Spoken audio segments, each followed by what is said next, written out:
श्रीगणेशाय नमः। नारायणं नमस्कृत्यं नरं चैव नरोत्तमः। देवी सरस्वती व्यास ततो जयमुदीरये। नमो सुनन्ताय सहस्रमूर्ते सहस्रपादाक्षसौरभावे सहस्रनाम्ने पुरुषाय सरस्वते सहस्रकोटियुगधारिणे नमः। नमः कमलनाभाय नमस्ते जलसायने नमस्ते केशवाय अनंत वासुदेव नमोस्तुते। वसुदेवं सुतं देवं कंसचारुर्मर्दनं देवकी परमानन्दं कृष्ण वन्दे जगद्गुरोः। गुरुर्ब्रह्मा गुरुर्विष्णु गुरुर्देवो महेश्वरः गुरुर्साक्षात् परब्रह्म तस्मै श्री गुरुवे नमः। अतः श्री ज्येष्ठ शुक्ल पक्ष एकादशी व्रतकथा प्रारभ्यते। श्री भीमसेनोवाच। भीमसेन बोले हैं कि हे महाबुद्धि पितामह, मेरा परम वचन आप ध्यान लगा के सुनिए। युधिष्ठिर, कुंती, द्रौपदी, अर्जुन, नकुल और सहदेव ये सब एकादशी को कभी भोजन नहीं करते। ये मुझसे सदा कहते हैं कि हे वृकोदर, तू भी भोजन मत कर। हे तात, मैं उनसे कहता हूँ कि मेरी भूख दूसरा है, अर्थात मुझे भूख नहीं सह सकती। नाना प्रकार के दान विधि पूर्वक मैं करूँगा। केशव भगवान का पूजन करूँगा। व्रत किए बिना ही मुझे कैसे उपवास का फल प्राप्त हो, सो मुझे बताइए। तो भीमसेन का वचन सुनकर व्यास जी बोले, हे भीमसेन, जो तुमको स्वर्ग अति प्यारा है और नरक बुरा लगता है, तो दोनों पक्ष में एकादशी का भोजन नहीं करना चाहिए। एकादशी को भोजन नहीं करना चाहिए दोनों पक्ष में, कृष्ण पक्ष और शुक्ल पक्ष। फिर भीमसेन बोले, ये महाबुद्धि पितामह, मैं आपसे कह रहा हूँ कि हे मामुने, एक बार के भोजन से भी मैं मुझसे नहीं रहा जाता, तो उपवास कैसे करूँगा। वृक नाम अग्नि सदा मेरे पेट में विराजमान है। जब मैं बहुत सारा अन्न खाता हूँ तो वह अग्नि शांत होती है। मैं केवल एक व्रत करने में समर्थ हूँ जिसे स्वर्ग प्राप्त हो जाए। मुझे यथार्थ विधि से करूँगा। सो आप को एक व्रत मुझे बताइए,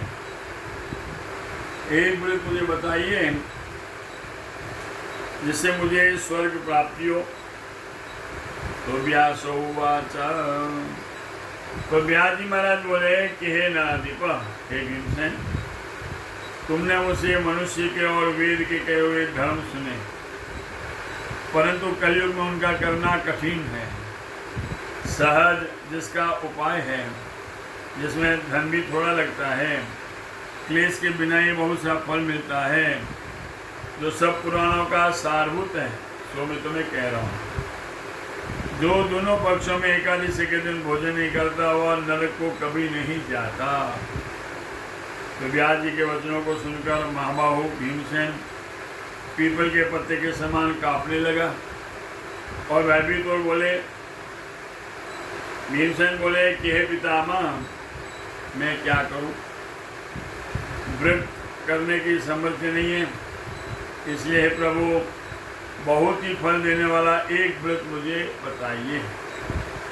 तो व्यास जी बोले, वृषभ के अथवा मिथुन के सूर्य में ज्येष्ठ मास के शुक्ल पक्ष में जो एकादशी होती है, सो यत्न से उसका निर्जल व्रत करना चाहिए। उस एकादशी का नाम है निर्जला एकादशी। स्नान और आचमन में जल वर्जित नहीं है। स्नान कर सकते हैं, आचमन ले सकते हैं। आचमन के जल का प्रमाण मैं कहता हूँ। मासे भर जल में अर्थात जिसमें मासे भर का स्वर्ण का टुकड़ा, सोने का टुकड़ा डूब जाए, वह शरीर शुद्ध करने वाला पवित्र आचमन कहलाता है, न कि लोटा भर भर के। गौ के कान के समान किए हुए हाथ में एक मासे के प्रमाण का जल पीवे, उससे न्यून या अधिक, उसे ज़्यादा पीने से महापाप के समान होता है। अन्न का भोजन न करें, आधा व्रत भंग होता है। एकादशी के सूर्योदय से द्वादशी के सूर्योदय तक भोजन न करें और न जल पीवें, तो बिना यत्न किए 12 मास के एकादशियों का फल उसे प्राप्त हो जाता है। द्वादशी का निर्मल प्रभात होने पर स्नान करें, फिर विधि पूर्वक ब्राह्मणों के साथ भोजन करें। इस प्रकार करने से जो पुण्य होता है, हे भीमसेन, उसे सुनो। साल गल गए मध्य में जो एकादशी होती है, उन सबों का फल इस एकादशी के व्रत करने से मनुष्य को प्राप्त होता है, इसमें कोई संदेह नहीं है।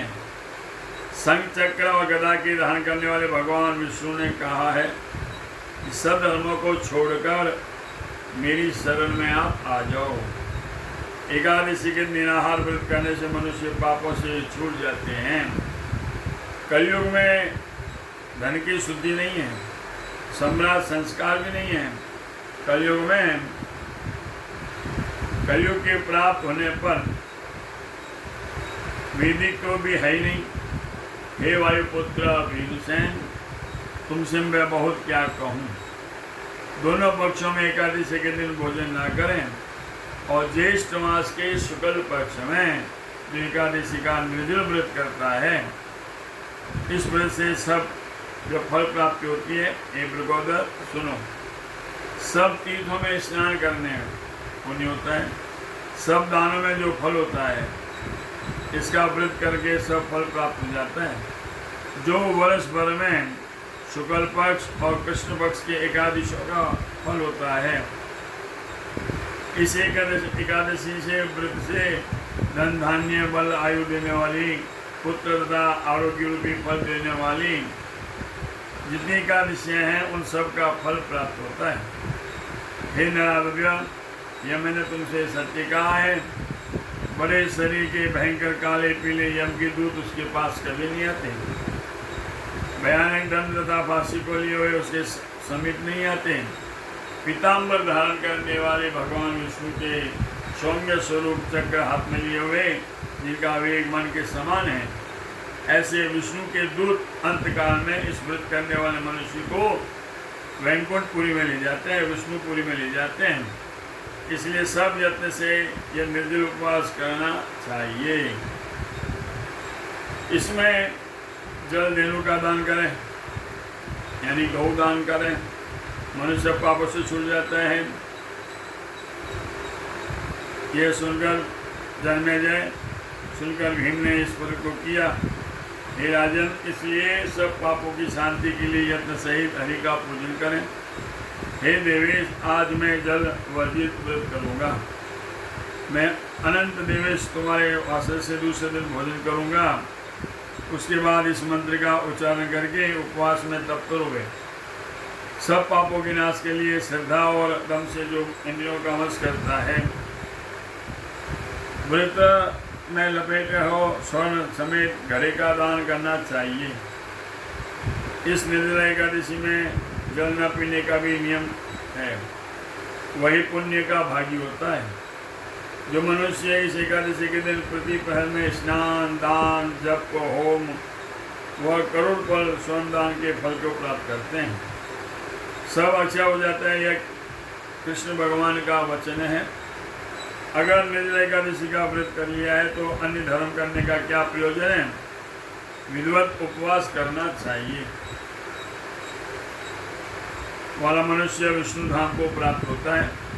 निर्जला के दिन स्वर्ण का दान, वस्त्र का दान, पूर्वज में सब देने वाले का अच्छा होता है। जो एकादशी के दिन अन्न को भोजन करता है वह पापों का भोजन करता है, वह पापी होता है। इस लोक में वह चांडाल होता है, मृत्यु के बाद परलोक में दुर्गति की बात होती है। और द्वादश एकादशी का व्रत करने के दान करेगा, ज्येष्ठ मास के शुक्ल पक्ष में परम पद अक्षय मोक्ष को प्राप्त होता है। ब्रह्मत्या मद्यादि चोर, गुरु में द्वेष करने वाला, सदा झूठ बोलने वाला, सबों में जो एकादशी का व्रत करते हैं वे सब पापों से छूट जाते हैं। हे कुंती पुत्र, निर्जला एकादशी के दिन विशेष है, सुनो। श्रद्धा या दम द्वारा युक्त होकर स्त्री पुरुष को यह व्रत करना चाहिए, श्रद्धा पूर्वक, बिना श्रद्धा नहीं करना चाहिए। जल साई का पूजन करें, भगवान विष्णु का पूजन करें, जलमयी धेनु का दान करें, प्रत्यांग गौ का दान करें, गिरती धेनु का दान करें। उसके बाद नाना प्रकार के मिष्टान भोजन देकर दक्षिणा से ब्राह्मणों को संतुष्ट करें। उनके संतुष्ट होने से ही मोक्ष देने वाले हरि भगवान संतुष्ट होते हैं। ब्राह्मण को जो संतुष्ट करते हैं, ब्राह्मण की जो सेवा करता है, उसे भगवान मोक्ष प्रदान करते हैं।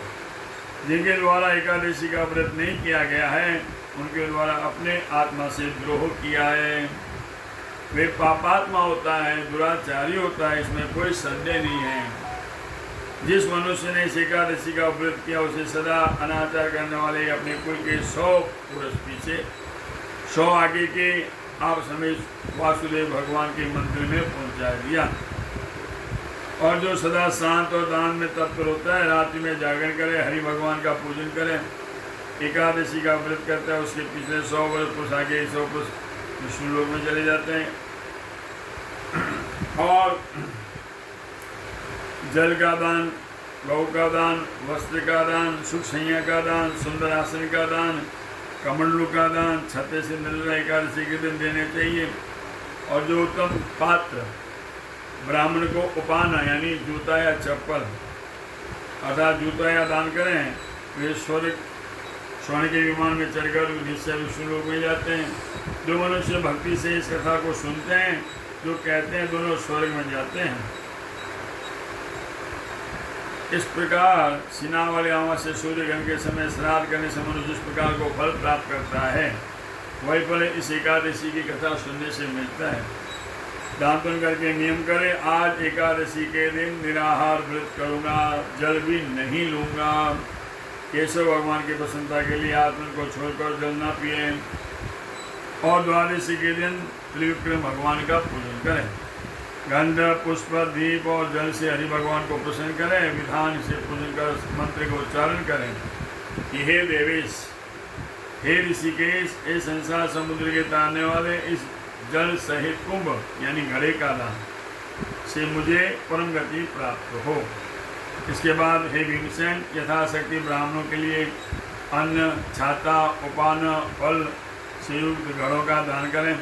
और भी दान देने चाहिए, जल देने और विशेष करके देनी चाहिए। उसके बाद ब्राह्मणों को भोजन कराकर आप भी मौन होकर भोजन करें। ऐसे पापों का नाश करने वाली द्वादशी को पालन करें तो सब पापों से मुक्त होकर निर्दोह पद को प्राप्त होते हैं। उसी समय से भीमसेन द्वारा यह शुभ एकादशी की गई है, इसे भीमसेनी एकादशी भी कहते हैं। ये नाम से इस श्लोक में प्रसिद्ध हुई है। जय जय श्री ब्रह्मांड पुराणे ज्येष्ठ शुक्ल निर्जला एकादश व्रत महात्म्य। श्री कृष्णार्पणमस्तु। बोल कृष्ण कन्हैया लाल की जय। सुधर्मो राघवंशो धर्मो दस्करंदरः एवं वदन्ति लोकानां यतो धर्मस्ततो जया। किदेवारं च नक्षत्रं योगं करणमेव च। पंचांगम सुनते नित्यं श्री गंगा स्नानं फलम लभे। आज आए करके ठाकुर जिले ज्येष्ठ मास रे शुक्ल पक्षी एकादशी शुक्रवार निर्जला एकादशी व्रत सर्वे सर्वाः काल बारस शनिवार 13 रविवार दूसरी बारस 2 बारस है। दूसरी बारस ने प्रदोष व्रत 13 सोमवार 14 मंगलवार सावती व्रत पूर्णिमा ज्येष्ठ पूर्णिमा व्रत पूर्णिमा बुधवार पूर्णिमा पुण्य श्री कबीर जयंती श्रुति पूर्णिमा व्रत ज्येष्ठ मास है शुक्ल पक्ष में पूर्णिमा व्रत है मंगलवार रो और पूर्णिमा है बुधवारी में पुण्यदान और पुण्य दियो गए हैं। मंगलम भगवान विष्णु मंगलम गरुड़ध्वजा मंगलम पुंडरीकाक्ष मंगलायस्तनोवरी सर्वमंगल मांगल्ये शिवे सर्वाचार्ये शरण्ये त्र्यंबके गौरी नारायणी नमोस्तुते। बोल कृष्ण कन्हैया लाल की जय। सब भक्तों ने चेन्नई नगर से पंडित कमल व्यासराज जैसी